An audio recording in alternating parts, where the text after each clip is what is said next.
Si è svolta al Senato la celebrazione del giorno del ricordo in memoria delle vittime delle foibe, dell'esodo giuliano-dalmata e delle vicende del confine orientale.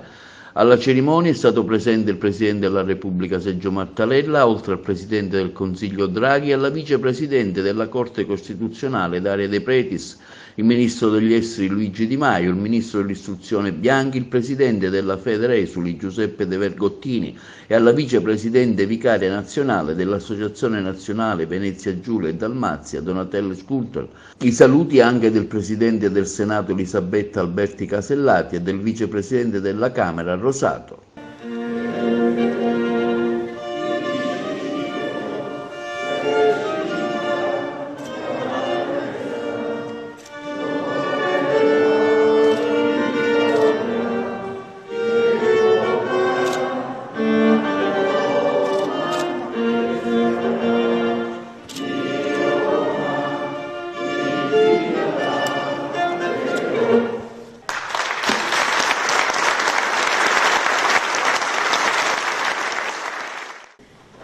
Saluto il Presidente De Vergottini, i rappresentanti delle associazioni degli esuli e le scolaresche che in quest'Aula e da casa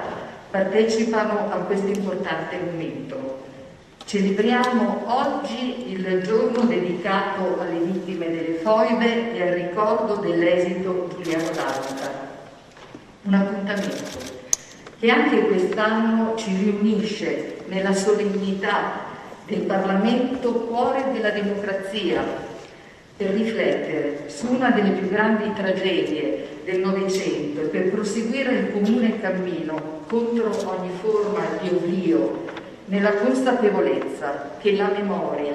è la prima pietra su cui costruire un autentico percorso di pace e di riconciliazione.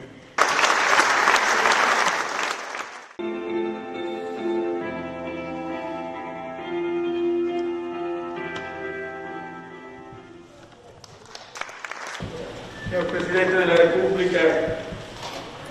onorevole Presidente del Senato, onorevole Vicepresidente della Camera, signora Vicepresidente della Corte Costituzionale, signori Ministri,